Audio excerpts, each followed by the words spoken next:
Hi, I'm Kyle. And I'm Josh. And we're Fear the Queer, a podcast that talks about everything on our gay agendas, from politics and media to race and relationships. So sit back, relax, as we spill the tea. Fear the Queer. That was beautiful. That was good. I know. Thanks.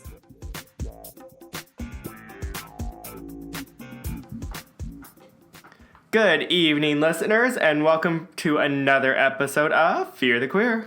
On this episode, we will be talking about the new Netflix show, Special, and the creator, Ryan O'Connell. But before we begin, Josh, what are we drinking? Well, due to the fact that we are talking about the show Special, we decided we're just going to drink something special tonight. Oh, special. Cheers, queers. Cheers.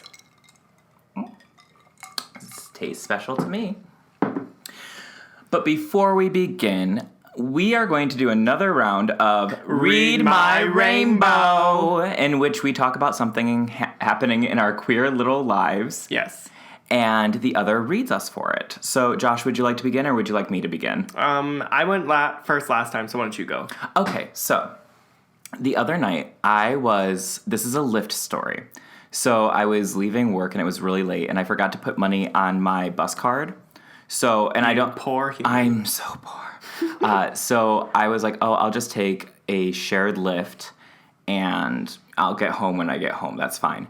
So I get in the Lyft and it's already crowded. There's already like two people in the back seat, which, do you like riding in the front seat of Lyfts? I don't even do the share Lyft because that gives me so much anxiety. Oh, you're so bougie. I usually don't mind, and it was late enough that I thought, like, oh, no one's going to be out If right we now. did, like a group of us are going out, Yeah. and someone has to sit up front, that's fine. Oh, yeah, no, that's totally fine. So, anyways, I get to the car, and I see the guy in the front seat, and he's super cute. Like, he's even like, better. Yeah, he's like kind of jockey, and he has like some freckles and curly hair, and I'm like, he was cute. It makes it sound kind of like he was alfalfa, or like howdy doody or something. But no, he's in the front, and I see that there's like this girl and this guy in the back, and the music's blaring, and it was a nice car, so I run around and I jump in the front seat. And again, I am tired. I'm getting off work. I'm like, I just served people all day. I don't want to really talk, but as I get in the car... I'm so tired, Daddy, from serving you. I'm so tired. So as I get in the car, there is like club music playing, and they're having the best time, and they start driving off and they're laughing, and clearly there has been some sort of discussion happening before I got in the car, and a relationship was formed with the other passengers. Okay. So the music kind of dies down, and the guy turns, and he... I say goodbye. And the guy turns to me, and he's like, so Kyle, like, what, we're listening to our favorite songs. And I was like, oh, cool. And I feel like completely awkward. And he's like, so what's your favorite song? And I thought to myself, I was like, okay, well, my favorite song of all time is Moon River. Like, You just said like, Moon River. So I thought like, oh God, but I can't say that. That's like not a good song. That's like not like, they're dancing, they're having a good time. Right. So I'm like, oh, I don't know. He's like, no, tell us. Like, we're just like playing our favorite songs, making the night go by. And I go, The Sound of Silence by Simon and Garfunkel. Oh, Kyle. And so this cute guy's like, can you type that in my phone? I was like, yeah, sure.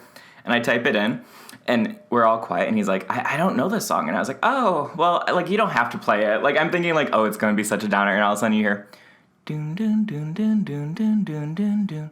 Hello, darkness, my old friend. Yeah, I was like from The Graduate. And the entire car is so quiet. And I'm just, like, holding my tote bag and just, like, staring directly out the front of the window, because I'm like, I fucked up. Yeah. Man, I really fucked up. And the song plays through, and it's like such a quiet, melancholy song. Yeah. And it gets done, and he was like, And I hear someone in the back seat just be like, oh, okay. And he's like, oh, well, like, what other songs do you guys like? And they're like, oh, well, like, we're getting out soon, we don't know. And he's like, oh, I'll play my new favorite song. And I think he was trying to, like, make me feel better, because you know what he puts on? What? He goes, this is my new favorite song, and he presses a button, and it's an acoustic guitar version of the Game of Thrones theme song. And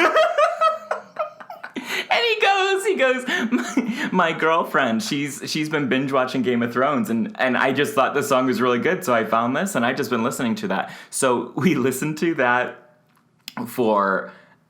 it went through 3 times, and finally I got dropped off at home. So that went through 3 times? Yeah, he was like, I just want to listen to it again. Because I think he was like, I made the mistake with asking this guy what his favorite song was. And, I'm just going to listen to something I like. Yeah. So...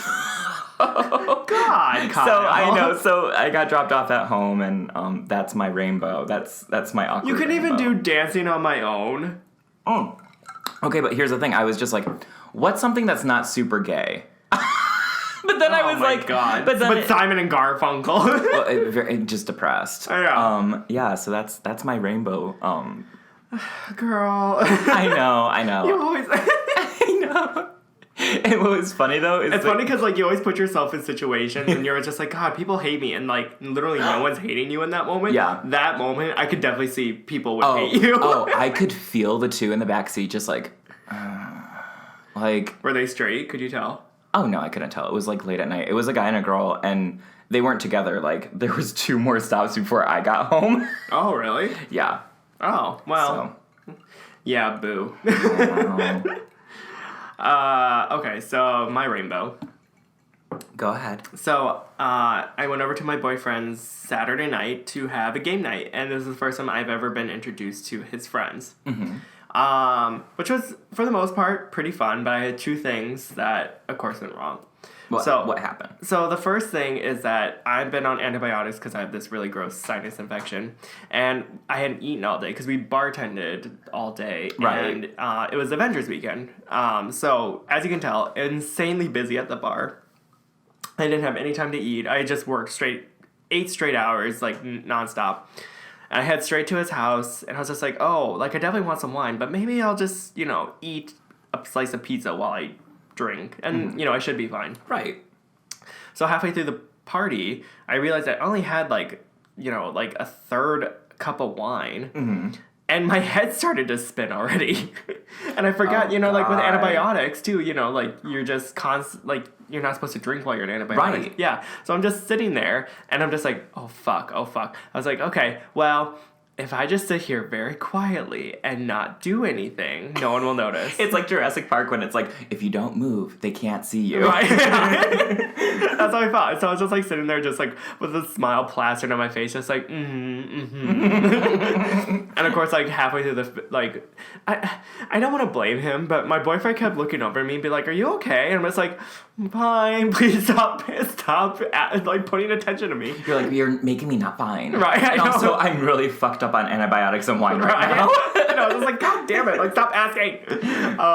And then the second thing is, too, is that, so, okay, everyone knows that my boyfriend is older.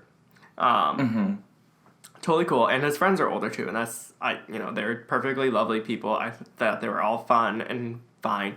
But what's weird is that old people always like to just throw out your age to, like, they're always just like, well, you're just young, or it's just cute because you're young. So do you think that I'm old because I'm very condescending to you? Well, I just think you're just, well, yeah, you're old and condescending. Well, like, that's kind of annoying. Why old people? Why old person? Why do you do that? When you say old, like, what is old to you? I'm just saying anyone who's older than me.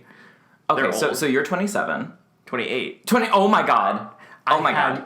How dare you say that on my birthday month? Oh my god. No, I totally forgot that you're older now. Yeah. We're the same age for the next few months. Yeah. Okay, so they're, like, older than you. But, like, I mean, if they're, like, 2 years older, were they, like, 2 years or, like, 5, like, 10 years older? I would say the youngest person next to me was probably at least, like, 7 years older than me.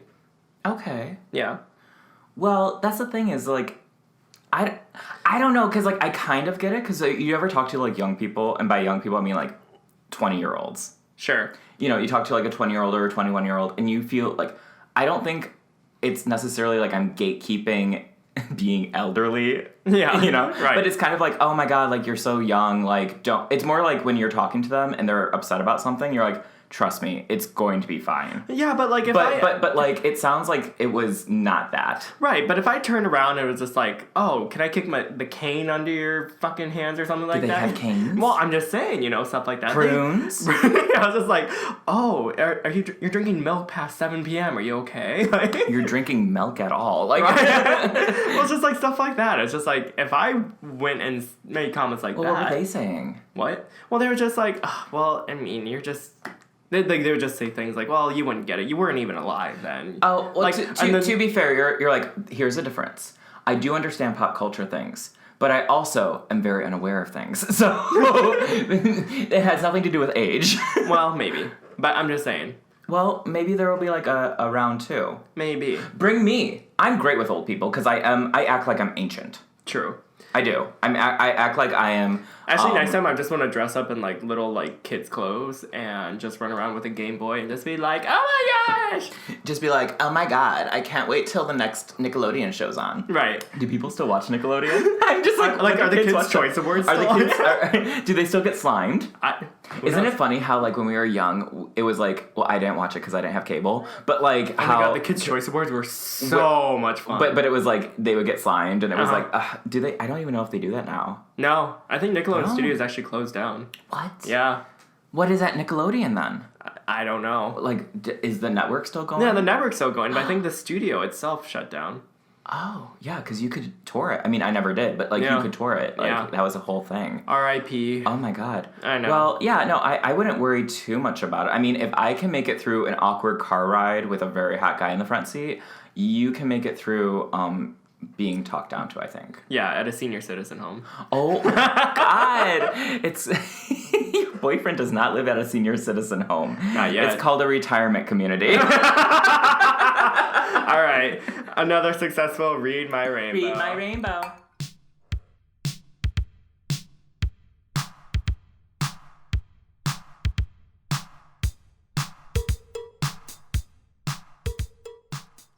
Well, now on to the heart of our gay agenda. As we said, we are going to be reviewing the new Netflix show, Special, that came out a couple weeks ago. Yay! So, first I'd like to talk about Ryan O'Connell. Now, Ryan O'Connell is a writer. He's a television writer. You might know him from the show Awkward on MTV or the reboot of Will and Grace, and now his own show, Special, in which he also stars in. Mm-hmm. And he wrote and directed. And he wrote and directed and created the whole thing. He's like many man. What do they call it? Renaissance man. Yeah. He's a Renaissance man. Yes. Before that, he was writing blog posts, which then became condensed into one book that was his memoir called I'm Special and Other Lies We Tell Ourselves. And he got that book deal when he was 25. He's now 32 and was given the chance to put the book onto screen. Mm-hmm. Now, he lives with cerebral palsy. Yep.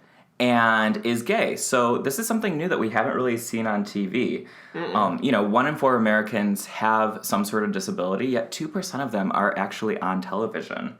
You mean represented? Represented, yeah, on television. So, now that his memoir is turned into a Netflix show, right? Josh and I watched it, and here's a little synopsis that Josh is going to tell us right now. Yeah, so basically for anyone who hasn't watched it yet, I won't spoil anything, but the premise of the show is there's a character named Ryan Hayes, who's played by Ryan O'Connell, also a young gay man living with cerebral palsy. And to cope with it, he has to go to physical therapy lessons to be able to help his cause or whatever. Sure.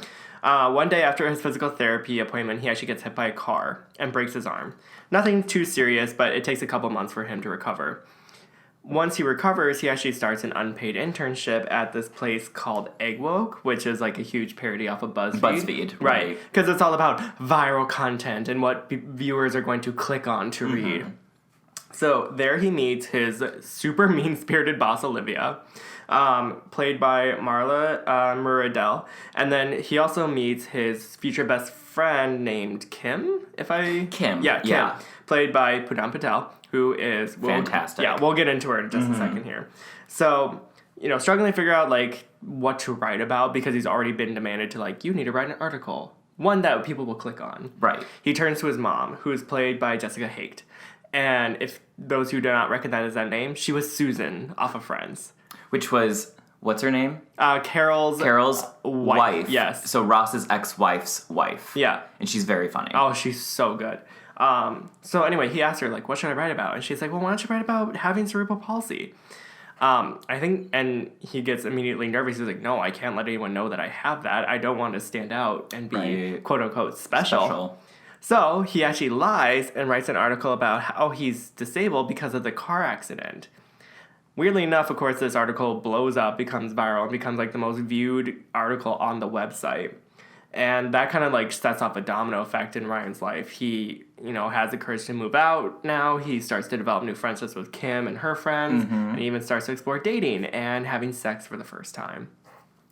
But the problem is that as his new life is like started to develop and grow and blossom, he realizes that his lie is actually what's keeping him held back from who he truly is and what makes him special. Since no one knows he has cerebral palsy. Right, exactly. Everyone just thinks that he is a victim of a car accident. Right. Yep. And it's a great show. I mean, it clocks in under 2 hours for the first season alone. Something I noticed that I really enjoyed was it's a very aware millennial show, and it really focuses on the audience that's going to be watching this. Like, I'll be real. I feel like people who are millennials are the ones that are watching it. And Ryan is aware of that. Right. The writers are aware of that. The humor is very, like, woke humor. Yeah. And it's very aware of itself. And what's lovely is if you're like, I hate to binge watch shows. Like, I'm not throwing Josh under the bus, but Josh hates binge watching shows. I feel like I can't retain much by binging it. Right. Like, he'll watch, like, 2 episodes and then take a break. Where I'll sit there and I'll watch, like, an entire season in a day. Right. So what's great about Special is each episode is 15 minutes long. Yeah. And like Josh said, you can finish it in 2 hours. Right. It's kind of just like a web series almost. Right. Which I think also goes into the like mind frame of who he's wanting to watch. Yeah. Who he's wanting to watch it. Right. He's not going after baby boomers. He's going after people who are still going to be retaining this knowledge and the creation and putting forth, these ideas into the world. Right. So the writing is very, like, on point. Like, it gets straight to, like, what they're going to be talking about this episode. Right. I actually think that that's the strongest thing. I think it kind of, it helps itself a lot, and then it also kind of hurts itself, especially towards the end. Because, not trying to spoil anything, but towards the end when you have to like kind of wrap things up or like start new things to develop possibly a second season. Have some sort of drama. Right, exactly. Like have new storylines kind of develop and unfold. With a TV show that usually lasts like about 40 minutes, which is like a typical TV episode now, you have enough time to kind of like space things out, get things like moving in like a more natural sense. But with Special, because everything is so like short and scripted and it's very like, this is it, go. It almost seems like a lot of things just happen at once at the very end. Yeah. And I totally get it because it sets itself up nicely for a season 2. Oh, it definitely does. But, since you're kind of watching and like 2 episodes before, which is only 20 minutes ago, you're like, wait, whoa, what's happening? I know. I actually was reading a critique that was saying that they were frustrated because it was such a millennial show and the episodes are so quick that you don't get to like really understand these characters and their development on a more deep and personal level. Like, it's like right up front, like, it's like, oh, Ryan's like kind of awkward and living with CP and he's gay. And it's just a very matter of fact. And his best friend Kim, she's like loud and body positive. And like, it like each character is, I don't want to say a stereotype, but they are in... Oh yeah, like you can totally... Well, it still fits a very like well-worn formula. Yeah, it's like sitcom formula. Right, exactly, yeah. Of like, the awkward, nerdy hero and like the sassy best friend who's like going to save him. And of course, it's a person of color. Right. Right. Which we should get into that. Okay, so Kim, played by Poonam Patel. Thank you. Yes. She's like my favorite character. Yeah, she's like by far the best she's one. so plucky and sassy. She has some great lines in it.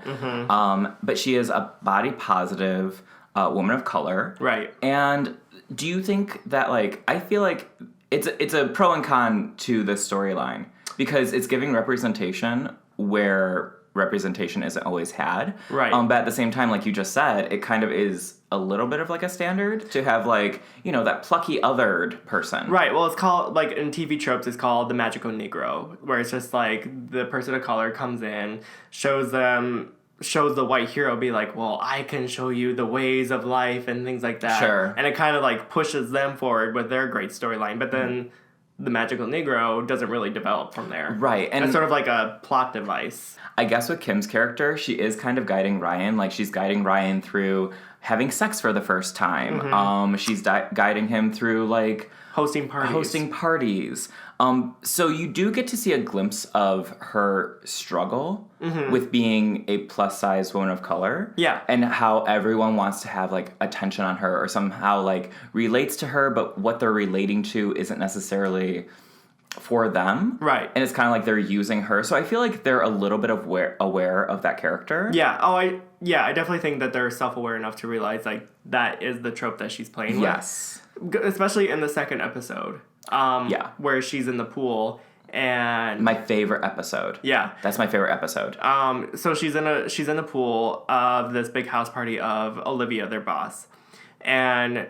Ryan feels uncomfortable because he, doesn't want to take his clothes off. There's so many beautiful men around that he feels self-conscious about. Relatable content. Yeah. And Kim is just like, yeah, I've been there, sweetie. We're over this. Like, we're not doing this in 2019. Right. Like, she's like, take your clothes off and say one thing that you like about your body or whatever. Yeah, which is very comical, but it also drove home the point that, like, why are we so hung up about our bodies? Right. Like, it was a good moment. I will point out that I thought it was interesting that two of my favorite shows so far of 2019, Shrill and Special, both feature a very important pool party episode that's all about, like, embracing your body. One was about a plus-size woman. Shrill and Special kind of remind me of each other in a lot of ways. Oh, very much so. It's kind of like different protagonists, but... I love a story where it's like, oh, you're going to find yourself, you're going to make it through. Something I think that is also very interesting is Ryan O'Connell is almost, I feel like, writing to his younger self. Yeah. You know what I mean? Like, he's 32 now, but the character Ryan in the show is 28. It's definitely a memoir. Yeah. And what I really enjoy is there's a few lines, like when, like, the first episode... Kim's like, you know what, if you own your shit, people can't do anything to you. Right. And I feel like this show is Ryan O'Connell owning his shit. Like, owning having cerebral palsy, owning being gay, owning millennial tropes. Right. And that's kind of nice. It's nice because it's aware of itself, but doesn't take itself too seriously. Right, like, you have fun with the show. Right, because this show could have totally been like a drama of like feel-good moments of like wanting to accept yourself and love and, Which it gets a little bit there towards the end, but it's when they're trying to build up drama. Right, for exactly. the second season. Right, exactly. But it doesn't become too like manipulative in its... Oh, I don't think it's emotionally manipulative. Right. It's pretty smart. And well, it's funny too because when you're watching the show, Kyle actually turned to me. It's just like, is it weird that I relate to Kim the most out of anybody? Right. And I was just like, I don't think that's weird at all. I think that's actually what is empowering, the fact that you can see yourself through someone that you don't necessarily identify with. True. Yeah. Like, her personality, I really enjoyed it. She's just like, she is that plucky character who's like, bitch, you're gonna be positive. Like, who gives a fuck? Fuck the haters. But also is like, dealing with her own shit, but you don't find that out until, like, the last episode or something. Well, and she, like, and people love her. Like, not even the sense of, like, she's just, like, self-confident, but then no one else really likes her. Like, people adore her writing. She's the most popular writer at Egg Woke, I think. Yeah. Yeah, and she actually has people who recognize her on the street. Right. Yeah. So I think that's cool representation. Right. Something else that I really enjoyed in the show was Ryan's character losing his virginity for the first time. Yeah, that was so cute. It was very cute. Yeah. So and we're not going to give too much away, but I would say if you... That being said, if you wanted to watch this, I would actually recommend watching the show first and then listening to this podcast afterwards because... I mean, one, you should watch the show anyway. That's what we're doing here. We're promoting the show. It's awesome. We'll put a disclaimer in when we post. Yeah. But, like, in episode 3, Ryan is a virgin, and he's very uncomfortable with, having cerebral palsy and living at home with his mom. So Kim takes it upon herself to hire a sex worker to help him lose his virginity. Yep. Now, this is like the first time that you see on TV, I mean, it's Netflix, but you see on TV a like positive representation of a sex worker, which I also feel like is more of like yeah, like where it's not like a seedy, weird thing. Yeah, that's true. At least for like in gay world.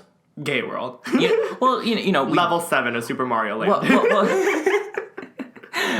But it's like you barely get to see like gay sex at all on television that's accurately represented. Right, where it's not like two very hot, sweaty men going at it, which, I mean, I don't... That's the porn you were that's porn. Yeah. So for Ryan to kind of be like, okay, I'm going to create this character, we have to have him lose his virginity, I think it's like a really nice, sweet moment. What did you remember from that scene? I thought it was kind of cool how the escort just kind of blatantly says, he's like, oh, I have other clients who have cerebral palsy, and you are the most nimble out of everybody. Right. And then he just kind of holds Ryan really close to him, and he says a line that was really sweet. He's just like, oh, he's like, you're really cute. He's just like, oh, you think so? He's just like, it's not you think. You are cute. You are cute. Yeah. Something along those lines. I actually really like that moment, too, because... the funny thing is, if I was Ryan in that moment, holy shit, would I have fallen for that guy immediately? If, like, the barista at Starbucks looks at Josh and is just like, how's your day going? Josh will be like, I think he likes me. Do you remember that one guy at Starbucks? I do remember that guy from Starbucks. There was this guy at Starbucks, and shady lady Mr. Josh. I was getting a iced coffee because, gay. And Josh was, like, not getting anything. And this guy asked a question. What did he ask? No, he didn't ask anything. He pointed at me and said, I really like your bomber. And I didn't know what he said. And me being me, I thought he was talking about me. Yeah, of course. And I was like, I'm sorry, what? And he's like, he looks past me and goes, oh, I like your bomber. And I'm just like, well, fuck my drag. Yeah. Like... And all I did was just wink, and I was just like, oh, thank you. I got it from Target. And then we just, like, flirted a little bit. Yeah. But Josh... it was so funny because I wanted Kyle to feel a little embarrassed because he made it about himself, and he just walked out of Starbucks just like, I can't believe that you just let that happen. You know what? I'll let you have your Starbucks romance. I enjoyed my iced coffee. It was delicious. Anyways, well, you know what's funny, too? Speaking of Starbucks, it reminds me of the opening scene in episode 4, Free Scones. So, the episode of Free Scones is talking about how pretty people in life tend to get free things or are able to get by in life without realizing any struggles. Or they don't realize that they are pretty. Or privileged. Yeah, basically. Or that they're treated differently. Right. Now, go ahead. Well, I just think it's kind of interesting, too, because, where I realized something in that moment, too, is the fact that, like, we talk about the fact of our identities, like, I'm a gay man, I am a minority, and things like that, but there are so many things that I should be grateful for to this day. That you get free scones. Right, that, like, I consider, like, people, like, I have full function of my body. Right, I'm able to speak, things like that. It's just weird, or I don't know, it just made me realize, like, in this moment, even though, like, I tend to have struggles every once in a while with who I identify with, I am very privileged where I stand in life. Yeah, I like the the awareness of the episode because Ryan is talking about how pretty people get free scones, right? And it's both helps you remember, like, oh yeah, sometimes people are kinder to me because they find me attractive. I know when I'm helping people, sometimes I do that too. And it's kind of shitty, but at the same time, like, I also am like, well, maybe I'm just gonna, like, flirt a little bit with them. I don't know. Right. What I do like is, oh my god. So the other day, after we watched this, I went and I was getting falafel. Okay. I got 2 free, of course I'm bringing up food, I got 2 free falafels. Wow. I'm a free falafel girl. Oh my gosh. I know. And then the person behind you just like, oh my god, why don't I get free falafel? There was no one behind me. I went when they were closing, so that could have been why they gave me free falafel. So when you say free falafel, it wasn't because you were getting it out the dumpster from the back of the building. No. Oh, okay, wait, but like, okay, so we need to go back for a second because, like, I forgot this part in, I know we're talking about the free scone episode. Yeah. But there's this part in the episode when he loses his virginity. And him and Kim are sitting on his bed, and his mom walks in, and she's folding his clothing.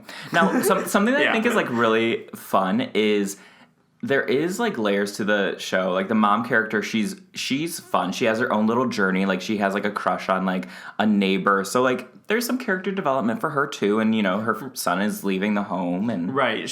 Her story is more in the lines of, like, what do I do now that my son is gaining independence, and I have sacrificed so much for him that I don't even know what I want to do with my life now. Right. So in that scene, she walks in and she's like, oh, you're the famous Kim. And she's like folding clothes. And at this time, Kim is trying to set up Brian with a sex worker. Right. And I don't know if you noticed, but did you see when she like stops talking, she's folding his underwear? Mm-hmm. And I thought that was kind of symbolic as like this overbearing mother is like in his panties. You know, like he's trying to have sex. He can't even have sex because the overbearing mother is like holding his underwear. And it's kind of like this ownership. Is that a little deep? I mean, that's a little deep. Well, I'm sorry that I'm looking at the mise en scene. Is that what they say in film school? Mise en scene. Mise en scene. Oh, no. Someone's French. Well, that's literally a trope with like any mom folding laundry. Like he's in front of a cute girl, right? And but I think she's folding his laundry. But I do think that it was poignant because the episode was about him having sex. Yeah, and it was like she's in his underwear. Yeah, they could have thrown that scene in any other part, and it would have been like the trope per usual. So I thought they were being kind of smart there. My favorite part of that entire scene though is when the mom starts going on this little tangent about mom things, and she's talking about like her favorite food at a restaurant. And it was like macaroni grill. Have you been to Macaroni Grill? Oh my god, have you been to Macaroni Grill? Yeah. Oh my god, Kim, have you had their Italian nachos? And she just goes on for like a good minute about like so her cute. It's just like so relatable and cute. It made me like, I called my mom the next day. Yeah. Because, like, the mom, she does a great job of, like, making me be like, oh, I love my mama. Yeah. I mean, first of all, like, Jessica Haight, like, she did a great job. I mean, I feel like she's kind of used to, like, that comedic timing with Friends and everything like that, where she's able to just kind of do, like, quick sort of, like, real-life dryness. Right, exactly. But I really do think that her skills were utilized pretty well, because she could have fell in this like overbearing, unlikable mother where it's just like, oh my gosh, she's so annoying, she's so like not likable, let him be free and things like that. But she actually was just like, no, I want this for my son too. I want him to be happy and independent and free. I just worry about him, and I feel like I have a right to worry about him. Yeah. And I thought that was kind of a cool like balance that she was able to pull off. And because I liked her a lot. Oh, I liked her a lot too, and it was a nice, realistic thing for moms to have. Mm-hmm. So, not to spoil too much, but as the show goes on, Ryan, he falls for one guy, and the guy is already in a relationship. So what I really like about it too is that it has sort of these tropey moments happening, but because he has CP, that's kind of at the forefront. Yeah. So when it comes to like representation, I feel like we've been lucky to have a lot of gay characters happening. What? They're just happening. Well, no, they're being written and performed. Right. So what I like about the show is him being gay is not what needs to come out of the closet. No. His CP is what needs to come out of the closet. Yeah. Him having cerebral palsy. And I really enjoy that because you don't have a lot of people with disabilities or different abilities represented in the media. And I think it kind of helps show, like, just treat everyone the same way. Well, and I think, and for the most part, I think a lot of people are ready for that. Like the gay, more than ready. The gay coming out story is like, I'm sorry, in my opinion, it's a 2005 It's played out. It's been played out. Which is not to say that. It's funny because we were talking about this 2 years ago. There was a movie that came out called Beach Rats. Yeah. And it's about this young guy who is struggling with his sexual identity and wanting to come out but doesn't know how. It was a great, there was nothing technically wrong with the film, but... And it was filmed really nicely. Yeah, but all of us left the theater thinking, okay, we've seen that before. It would have worked better in 2005. Right. I think, for Hollywood, they're finally catching up. They're catching up to... It's like the queer world, then Hollywood, then the rest of society. Right. it's like we're already like ahead of the curve. Right. So I'm more than ready to have a queer disabled person represented on TV by also someone who has cerebral palsy. Right. Like Ryan has cerebral palsy, and it's not like a person Like a Kevin McHale, like in Glee. Right. Yeah. Right.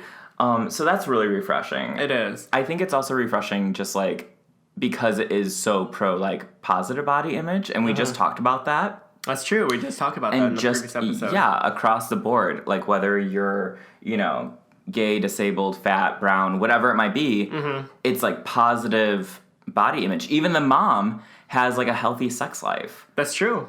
Oh, that's true. I forget she got her groove back. Yeah, so even it's even age aware. Yeah, it's that, not like, very ageist either. It's not ageist, even though it's not targeting baby boomers or those older. Right. It's still aware of everyone equally. Exactly. Which is nice. Do you think that the show has lasting power? I would say maybe 3 seasons. Okay. To be fair, I don't think that has anything to do with the kind of content that... Like the quality of the show. The quality of the show. Because I think the quality of the show is great, and it's very watchable. Right. And it's very memorable. I am more just like I prefer shows when they keep it short. Don't go on for 10 seasons. Don't go on for 15 seasons. Like, hello, Grey's Anatomy. Yeah. How much more anatomy? Oh my god. Like, give me 6 seasons tops, but I feel like with a show like this, you can have a full arc of a character in like 2 or 3 seasons. Right, because everything is that's good. Right, because everything is so straight to the point. There are no filler episodes. Right. Like, it's just like, I couldn't even imagine the show... I could even see the show wrapping up after season 2. Definitely. Yeah. And I think that's a fair assumption. It's funny because apparently if it would have been, like, I think 10 minutes shorter, I read something like, if it was 10 minutes shorter, it could have been nominated as a short form TV show for the Emmys. Really? Yeah. Like, that's how like, quick it went. The fact is that Josh sat with me and watched the entire season in one sitting. Which never happens. That never happens. No. Yeah, I think it definitely has a lot of lasting power. I think hopefully that some of the kinks that we discussed earlier about getting almost too straight to the point, I think it'll be fleshed out a little bit better. And plus, with season 2, considering the fact that people like this show so much, is that you're going to get a better budget.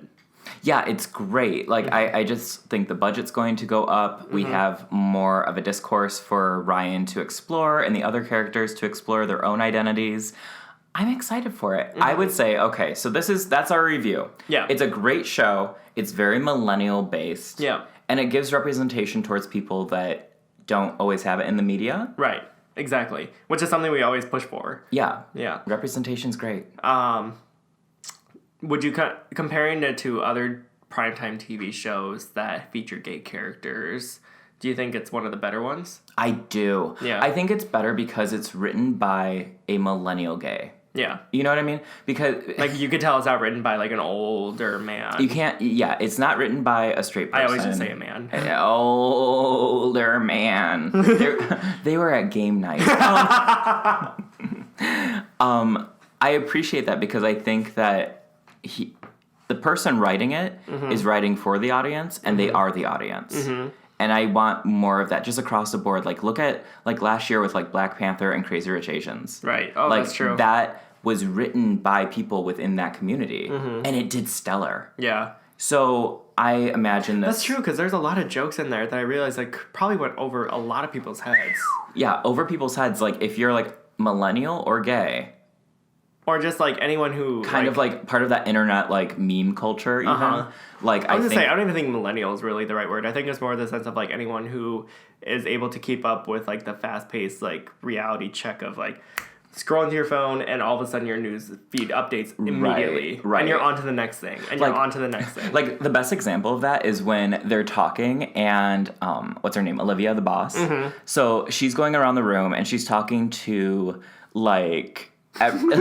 everyone else. Oh, you're thinking of something else. Yeah. I'll have Josh tell his favorite moment of the show because he keeps quoting it. He loves it. Yeah.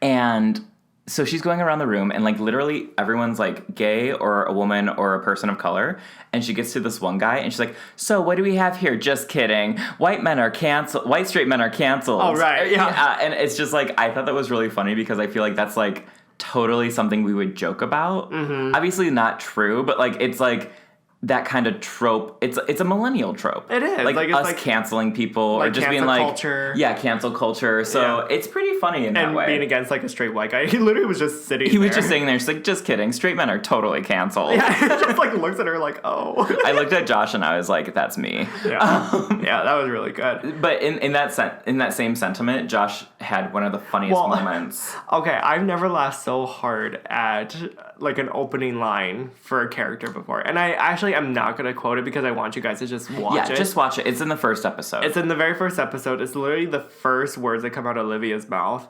And I died. I don't know what it's smart writing. Yeah, I was going to say, it's just a smart, quick writing. And it's kind of awkward. It has like a nice, like, awkward real life tendency to it where it's like, oh, that's a little bit foot in the mouth, but we're just going to keep pushing forward. We're just going to keep going with it. Yeah, exactly. So if anyone has a Netflix subscription, please watch it. Like I said, it literally takes like an hour and 45 minutes of your day. And honestly, like... And if you could sit through fucking Avengers, you could sit through Special. Definitely. And this will be even more special. Ooh. You don't want to feel like your life is an end game. Boo. Ew. I haven't planned any of these jokes, so not only are straight men are canceled, Kyle's canceled. Honey, I've been canceled. Like I've been canceled forever. So yeah, it takes a little bit out of your day. And then, if you can, follow Ryan on Instagram or social media to see more great content of what he's already put out before. Right, and he's going to just keep putting out content. There's tons of interviews with him out there. Mm-hmm. Ryan, we are fans of the show. I love Special so much. Mm-hmm. Highly recommend it. Yes, thank you for giving us a great gift. Thank you. Yeah, honestly, just like giving us something that represents a world that we want represented. Wow, that was really deep. Hey, I said something deep earlier about his underwear and his mom, and you were all like, too deep. Yeah. So, I'm keeping it shallow. That's # Lady Gaga. All right, and speaking of which, speaking of following people, feel free to now follow us on Spotify. Woo! We officially went live on Spotify a couple weeks ago. And then, if you can, like us on Instagram, Facebook, leave comments, subscribe, anything you can to give us support or feedback if you'd like. And as always, I am Josh. And I'm Kyle. And we're Fear the Queer. Bye! I like that you did a peace sign even though no one can see you. I know, I just realized, I was like, I just did a peace sign to the microphone.